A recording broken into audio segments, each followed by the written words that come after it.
Francine Black is with us. She is the mother of Chioma Gray. Ms. Black, I want to ask you, when your private investigator called you up to tell you that he had found people in Mexico that had seen your daughter and knew she was alive, what went through your entire body and soul? Well, I have always believed that Chioma was alive, even though I was told by the FBI that my daughter was deceased. She was only 15 years old, a quiet, smart, beautiful teenager with her entire life ahead of her. On a normal December morning in 2007, Chioma Gray left her Ventura, California home like any other school day, but she never returned. Her books sat untouched, her bed remained neatly made, and her mother's heart shattered the moment she realized her daughter was gone, vanished into thin air. What began as a missing child report quickly unraveled into something far more disturbing, a carefully planned abduction carried out by a man nearly twice Chioma's age. A man who had already been convicted for having an inappropriate relationship with her. A man who ignored the law, ignored a restraining order, and disappeared with her across an international border into Mexico. For 4 long years, Chioma's face was plastered across missing persons posters, her smile fading into the background of time. Her mother, Francine, never gave up. She appeared on local and national news, pleaded for answers, and stared into the void of not knowing, was her daughter safe? Was she alive? Was she even still in the country? Then in 2011, came a shocking development. An anonymous tip, a sighting in a small Mexican town. And then confirmation, Chioma Gray was alive. Not only alive, she was married to her abductor. How did this happen? How does a 15-year-old girl go from high school student to missing person to bride of the very man who was supposed to be behind bars? What psychological hold did he have on her? Was it love? Was it grooming? Or was it survival? This is not just a story about a disappearance. It's a story about emotional captivity, about the blurred lines between freedom and manipulation, about the strength of a mother's love and the terrifying power of control. The story of Chioma Gray will challenge everything you think you know about missing person cases, and it begins, like all nightmares, on an ordinary day that suddenly turns dark. Stick with us, because what happened after Chioma was found is even more shocking than her disappearance. Before she vanished, Chioma Gray was a teenager trying to navigate the normal pressures of high school life, homework, social groups, and a mother who watched her every move. But beneath the surface, something was already deeply wrong. There was a man, Andrew Tafoya. He wasn't another teenager, not even close. He was 20 years old with a criminal record and a dangerous obsession. He had already been charged and convicted for engaging in an unlawful relationship with Chioma. In fact, he had served time in jail for it. When he got out, the court had issued a restraining order barring him from ever contacting her again. But Tafoya wasn't finished with Chioma. He waited, he planned, and somewhere along the way, he convinced her to run. On the morning of December 13, 2007, Chioma's car was found near Ventura High School. Her books were inside, her phone off. To anyone else, it might have looked like she went to class, but her mother knew better. Francine Black's world stopped spinning that day. She reported Chioma missing immediately, but the early hours passed slowly. Police first treated it as a possible runaway case. After all, Chioma was a teenager. Maybe she was upset. Maybe she'd return. But as the hours became days and the days turned into weeks, the picture became clearer. Chioma hadn't run away, she'd been taken. Authorities soon realized she was last seen with Andrew Tafoya. Surveillance footage, bank records, and tips placed the two traveling south, far south. By the time law enforcement mobilized a nationwide alert, they were gone. Across the border, Mexico. And once they were in Mexico, Chioma essentially disappeared from the grid.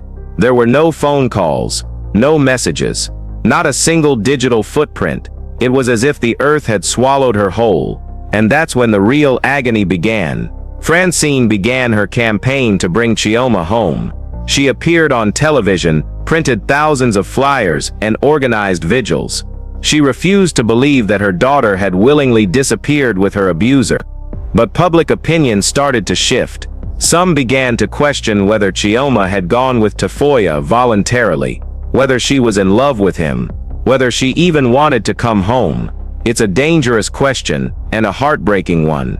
Because when a child is groomed, the world often mistakes trauma for consent.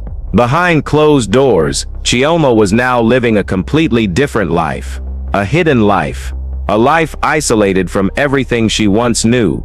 She was in another country, speaking another language, surrounded by people who didn't know who she truly was. She was young, vulnerable, dependent on a man who had already broken every boundary. Years passed. In 2009, the FBI issued a federal warrant for Tafoya's arrest. The case became part of Interpol's international alerts. The manhunt expanded, but every lead came up dry. Then in early 2011, something changed. An anonymous tip reached U.S. authorities. A sighting. A town in Mexico. A girl who looked like Chioma. A man calling himself her husband. The trail reignited. And for the first time in over 3 years, Francine dared to hope. What authorities found when they located Chioma was a paradox. She was living in a modest home, legally married to Andrew Tafoya under Mexican law, and by all appearances, calm, not frantic, not afraid. She had changed her appearance. She had matured, but she was still the girl who vanished at 15. When they brought her back across the border, journalists flooded the LAX arrival terminal. Cameras rolled as Francine ran into her daughter's arms for the first time in 4 years. It was a reunion, full of tears, relief, and unspoken tension, because something about Chioma had changed. This wasn't just a happy ending. This was the beginning of a much deeper, more complicated unraveling. When Chioma Gray was brought back across the border in 2011, many expected the story to end right there. Missing girl found, abductor arrested, justice served. But real life, especially when trauma and manipulation are involved, is rarely so clean. Chioma stepped onto American soil not as a rescued victim, but as a young woman with years of complex emotional experience behind her. She wasn't the same 15-year-old who had vanished. She was now an adult, married, independent in some ways, but shaped by the shadow of someone else's control. And what shocked investigators the most was her calm demeanor. She didn't cry during questioning. She didn't plead to go back to her family. In fact, she defended Tafoya. It was one of the most difficult realities her mother, Francine, had to face. After years of endless nights imagining the worst: abuse, fear, suffering, she was now confronted with something she hadn't anticipated, a daughter who didn't see herself as a victim. And that's what made this case so haunting. Authorities dug deeper. They wanted to understand the dynamics of what had happened over those 4 years. Chioma had lived with Andrew Tafoya under various aliases. In some towns they posed as newlyweds. In others, they were brother and sister. They kept moving, kept changing their names, and kept just under the radar. Tafoya had gone from convicted sex offender to fugitive to husband, all while maintaining control over a girl who had trusted him since she was barely a teenager.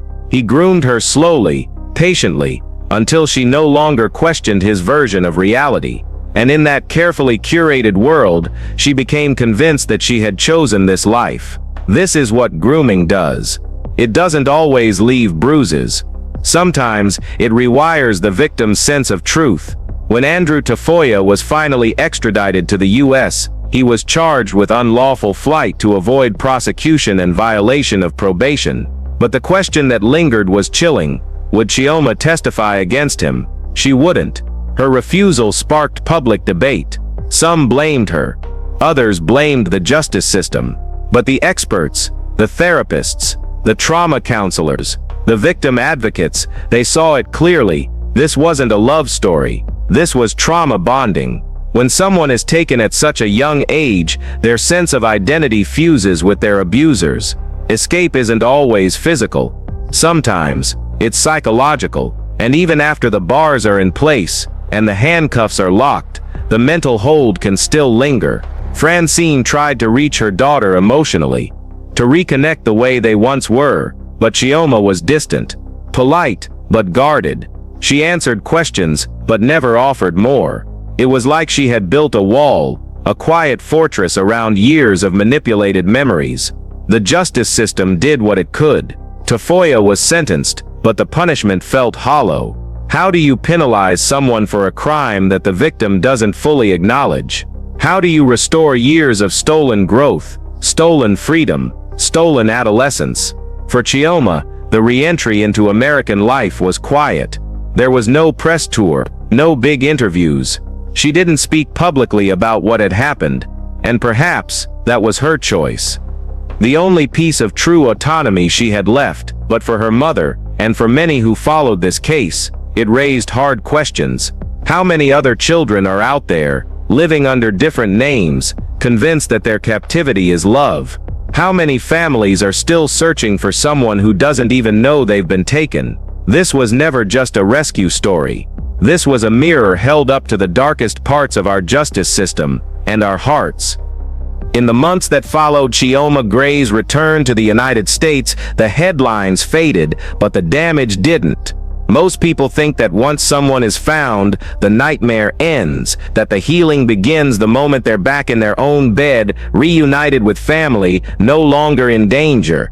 But in reality, for many survivors, that's when the real battle begins. Because now, Chioma had to untangle a story that had been carefully rewritten over 4 years, a story where the villain wore the mask of a protector. Therapists and trauma experts call it coercive control. It's a silent form of abuse. No bruises, no shouting, just a steady erosion of identity. And that's exactly what Andrew Tafoya had done. He didn't just run with Chioma, he rebuilt her world from scratch. And over time she came to believe it was the only one that mattered. When authorities questioned her about the abuse, she hesitated.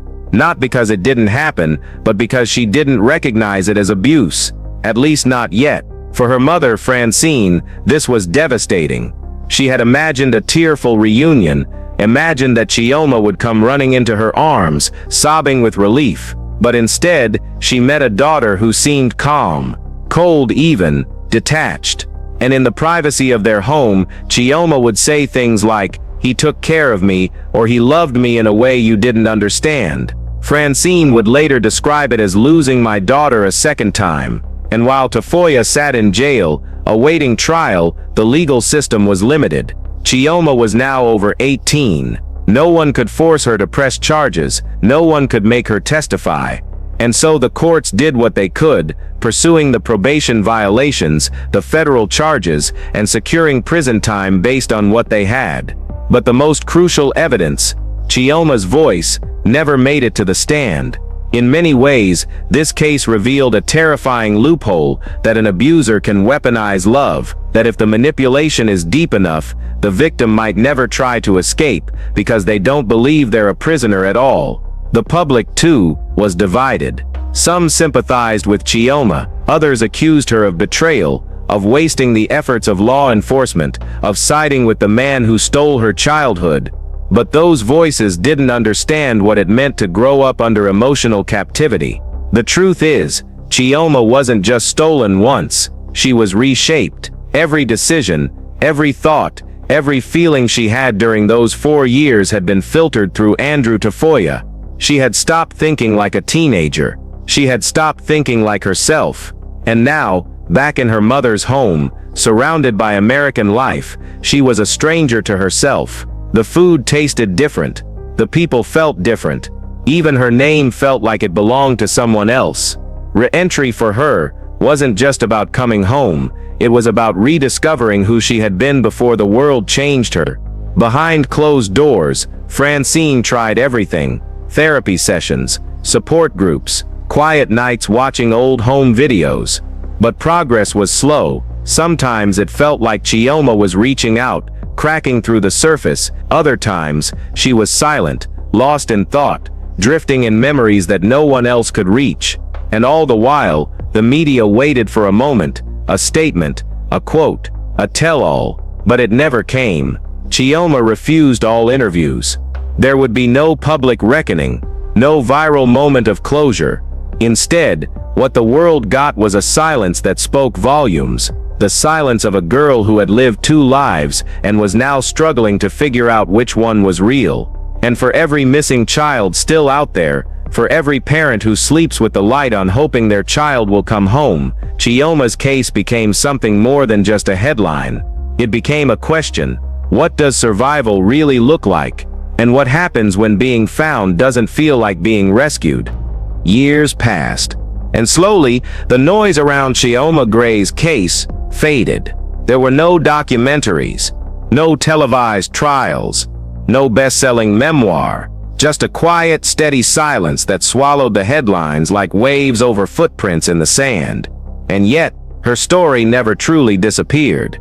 It lived in the cracks, in the faces of parents at missing persons rallies, in the lessons passed down to law enforcement about grooming, coercion, and trauma bonding. It became a whispered cautionary tale among counselors, advocates, and survivors who understood the weight of a stolen identity, the kind that doesn't leave visible scars. Chioma, now an adult, lives a life almost entirely off the radar. No interviews, no book deals, no revenge. Only time. Time to rebuild whatever sense of self she can. Time to separate memory from manipulation. Time to redefine what it means to be free. And Andrew Tafoya, he served his sentence. Not nearly long enough, according to many. But the law could only do so much without the testimony of the one person he hurt most. He walked out of prison into a world that hadn't forgotten, but one that had little power left to hold him accountable. For Francine, Chioma's mother, the journey hasn't ended either. She still speaks at support groups, still lights a candle on her daughter's birthday, still remembers the way Chioma used to hum while doing her homework, the way she loved strawberry ice cream, the way her voice sounded when she wasn't afraid. Because sometimes, the hardest part isn't losing someone, it's getting them back, and realizing they're no longer the person you lost. This case shattered the illusion that every missing child story ends with hugs and happy tears. It reminded us that recovery isn't linear, that healing is messy, and that trauma doesn't follow a script. And it left us asking questions no one wants to answer. How many other victims are still out there, walking freely beside their abusers, believing it's love? How many have been found, but not really saved? And how many will never be heard because their pain doesn't fit the narrative we want to believe? Chioma's silence is a scream the world still hasn't learned to listen to. If this story moved you, if it made you pause, made you feel, made you think, then don't let it end here. Like this video if you believe more real stories like Chioma's deserve to be told. Comment below, what would you say to Chioma if you could? And how should we better support survivors like her? Share this video with someone, a friend, a parent, an advocate, because awareness is the first step toward change. And subscribe for more chilling, emotional, and true crime stories that go beyond the headline into the human heart, because some stories shouldn't be forgotten.